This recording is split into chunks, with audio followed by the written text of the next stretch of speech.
মধ্যপ্রাচ্যের যুদ্ধ প্রতিটি মুহূর্তে মোড় নিচ্ছে ভিন্ন ভিন্ন দিকে। যুদ্ধের গতিবিধি কোন দিকে যাচ্ছে এ বিষয়ে কথা বলতে যুক্ত হচ্ছি যুক্তরাষ্ট্রের পেইস ইউনিভার্সিটির অ্যাডজাংক্ট প্রফেসর শোয়েব আহমেদ ভূঁইয়ার সাথে। শোয়েব, আমরা আপনার কাছ থেকে জানতে চাই, ট্রাম্প গতকাল বলেছিলেন ইরানের উপর বড় ধরনের সামরিক অভিযান গুটিয়ে আনার পরিকল্পনা করছেন, কিন্তু পরক্ষণেই হরমুজ প্রণালী খুলে দিতে ইরানকে আবার 48 ঘন্টার আলটিমেটাম দিলেন, নইলে ইরানের সব বিদ্যুৎ কেন্দ্র গুঁড়িয়ে দেওয়ার হুমকিও দিয়েছেন তিনি। তার এই বক্তব্য কি বার্তা দিচ্ছে? জি, ধন্যবাদ আপনাকে। আপনি সহ বাংলাদেশের যেখানে বসে আমার এই ইন্টারভিউটি দেখছেন সবাইকে ঈদ মোবারক জানাচ্ছি। আপনি খুব রাইটলি বলেছেন যে যুক্তরাষ্ট্রের এইবারের ইরান হামলাটি এটি কিন্তু কোনো পরিকল্পনা মাফিক হয়নি। এটি প্রথমে আমরা যেটা শুনেছিলাম প্রেসিডেন্ট ট্রাম্পের কাছ থেকে যে এটি কয়েকদিন লাস্ট করবে, তারপরে আমরা এটা 4 থেকে 5 উইকস লাস্ট করবে। এখন আমরা শুনতে পাচ্ছি যে এটা কয়েক মাস এবং কয়েক বছর লাস্ট করতে পারে। এই সবগুলো সিগন্যাল কিন্তু আমাদেরকে এই বার্তাই দেয় যে এই যুদ্ধটা ওয়েল প্ল্যান্ড না, অথবা যে পরিকল্পনা নিয়ে যুদ্ধটি শুরু হয়েছিল সেই পরিকল্পনা মাফিক যুদ্ধটি আগাচ্ছে না, অন্যদিকে মোড় নিচ্ছে। নাম্বার 1। নাম্বার 2 হচ্ছে দেখুন যে আগে যেটা আমরা দেখতে পেতাম আমেরিকার আগের যুদ্ধগুলোতে প্রেসিডেন্ট হঠাৎ করে টুইট করে দিবেন বা কোনো সোশ্যাল গিয়ে কিছু একটা বলে দিবেন, সেটা কিন্তু আমরা আগে কখনো দেখিনি।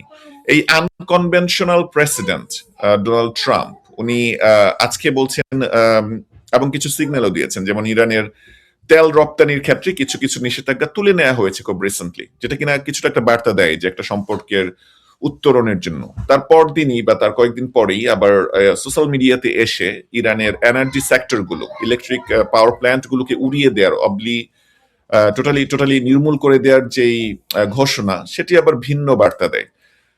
তো যেই বিষয়টাতে আমি এমফাসাইজ করতে চাই, দেখুন যে সিভিলিয়ান ইনফ্রাস্ট্রাকচার, এটা যদি কোনো ব্রিজ হয়, কোনো রোড হয়, কোনো এনার্জি সোর্স হয় যেটা কিনা সিভিলিয়ানদেরকে সার্ভ করে, সেটাকে উড়িয়ে দেয়া এটা কিন্তু আন্তর্জাতিক রীতিনীতির বাইরে। এটা একটা ওয়ার ক্রাইম কনস্টিটিউট হওয়ার সমূহ সম্ভাবনা আছে। জেনেভা কনভেনশন অনুসারে এটি ট্রাম্প করতে পারেন না, এবং তার প্রসিকিউট হওয়ার সম্ভাবনা থাকবে ইন দ্য ফিউচারে এটা যদি করে থাকেন। যদি কোনো সুনির্দিষ্ট প্রুফ থাকে যে নির্দিষ্ট কোনো পাওয়ার প্ল্যান্ট মিলিটারি কাজে ইউজ হচ্ছে, সেক্ষেত্রে তার একটা রাইট আছে, একটা ডাউট আছে, একটা স্কোপ আছে। কিন্তু যদি কোনো এনার্জি সেক্টর যেটি সিভিলিয়ান পপুলেশনকে সার্ভ করছে, বিদ্যুৎ দিচ্ছে, সেটা যদি হয় সেটা একটা ইন্টারন্যাশনাল ওয়ার ক্রাইম হবে বলে আমার মনে হয়। স্ট্র্যাটেজির দিক থেকে মিস্টার ট্রাম্প এটি করে থাকেন, উনি এক্সট্রিম প্রেশার প্রয়োগ করেন, এক্সট্রিম প্রেশার দেন যেন উনি একটি গ্রহণযোগ্য ডিল পেতে পারেন। আমি এই বিশ্লেষণটি এভাবে শেষ করতে চাই যে বর্তমান যুদ্ধের মিস্টার ট্রাম্প শুধুমাত্র ডিসিশন মেকার না।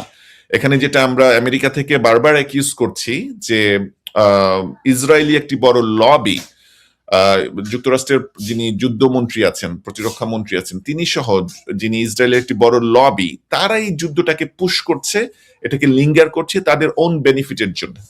তো এই ক্ষেত্রে মিস্টার ট্রাম্প কি করবেন সেটা আমার মনে হয় উনিও ভালোভাবে জানেন না।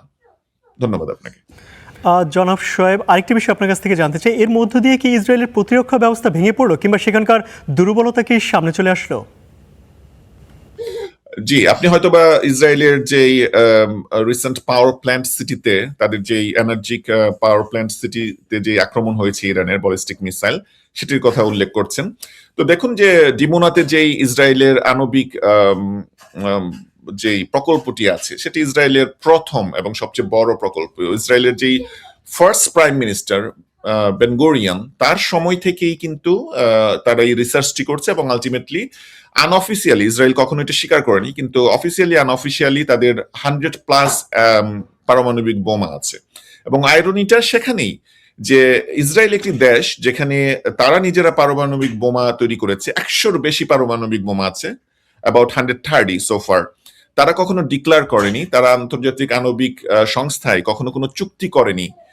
এইসব না করে তারা ইরান, যাদের কোনো পারমাণবিক বোমা নাই, যারা বলছে যে আমাদের পারমাণবিক বোমা বানানোর কোনো ইন্টেনশন নাই, শুধু এটা ইরানের ক্লেইম না, যুক্তরাষ্ট্রের সবগুলো ইন্টেলিজেন্স এটা কনফার্ম করেছে যে ইরানের পারমাণবিক বোমা বানানোর মতো কোনো প্র্যাকটিক্যাল প্রোগ্রাম বা ইন্টেনশন বা মোটিভেশন নাই।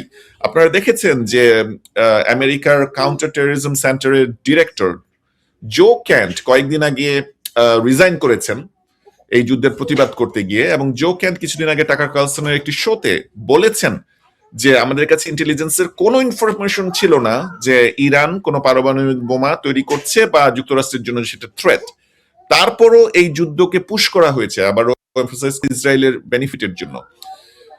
তো এখন একটা আন্ডার এস্টিমেট ছিল যুক্তরাষ্ট্র বা ইসরায়েলের পক্ষ থেকে ইরানের সামরিক সক্ষমতার ব্যাপারে। তারা ভেবেছিল ভেনেজুয়েলা স্টাইলে যদি ফার্স্ট লেয়ারের নেতৃত্বকে নিচ্ছিন্ন করে দেয়া যায় তাহলে পরে ইরান ভেঙে পড়বে। ইরান কিন্তু ভেঙে পড়ছে না। তারা এবং ভেঙে না পড়ার কারণ হচ্ছে সেই 1979 থেকে ইসলামিক রেভলিউশনের পর থেকে ইরান কিন্তু প্রিপেয়ার হচ্ছে যে একটা সম্ভাব্য যুদ্ধের জন্য, এবং তাদের উপর যে দিনের পর দিন স্যাংশন দেয়া হয়েছে এর ফলে যেটা হয়েছে ইরান নিজস্ব উৎপাদন ক্ষমতা বাড়িয়েছে, এবং সেটা মিসাইলের ক্ষেত্রে, ড্রোনের ক্ষেত্রে, সামরিক সমরাস্ত্রের ক্ষেত্রেও সত্য। তো এখন আমরা যেটা দেখতে পাচ্ছি ইরানকে আট করার কারণে এই যুদ্ধটা অনেক বেশি প্রলংড হচ্ছে, এবং ইসরায়েলের কোর জায়গাগুলোতে, তেল আবিবের জায়গাগুলোতে, জেরুজালেম, ইসরায়েলের হলি সাইটগুলোতে, এবং এখন ডিমোন আর ইসরায়েলের আণবিক পারমাণবিক কেন্দ্রগুলোতে ইরান হামলা করতে পারছে। হামলা করতে পারার একটি বড় কারণ হচ্ছে ইরানের যে মিসাইলের সক্ষমতা সেটি অনেক বেশি। তাদের যে হাইপারসনিক মিসাইল গুলো আছে তারা অনেক দ্রুত কাজ করছে। আর 2 নাম্বার হচ্ছে যে আয়রন ডোম, তাদের তো আয়রন ডোম তো ইটসেলফ ইজ এ মিসাইল, তার তো একটা লিমিট আছে যে কতগুলো মিসাইল সে শুট করতে পারবে। ইরান যদি 500 মিসাইল শুট করে দেয় ইরান এবং লেবানন থেকে একসাথে মিলে, আয়রন ডোমের যদি সেটা সক্ষমতা না থাকে 500 মিসাইলকে ইন্টারসেপ্ট করার, ডেফিনেটলি কিছু মিসাইল সেটি হচ্ছে। এবং আপনি যে প্রশ্নটি করেছেন, অবশ্যই ইরানের মিসাইলের কারণে ইসরায়েলের দুর্বল প্রতিরক্ষা ব্যবস্থার দুর্বলতাগুলো এখন আমরা দেখতে পাচ্ছি। শোয়েব, আপনাকে অসংখ্য ধন্যবাদ আমাদের সঙ্গে যুক্ত হওয়ার জন্য। দর্শক, মধ্যপ্রাচ্যের যুদ্ধ পরিস্থিতি নিয়ে যুক্তরাষ্ট্রের পেইস ইউনিভার্সিটির প্রফেসর শোয়েব আহমেদ আমাদের সঙ্গে যুক্ত হয়েছিলেন।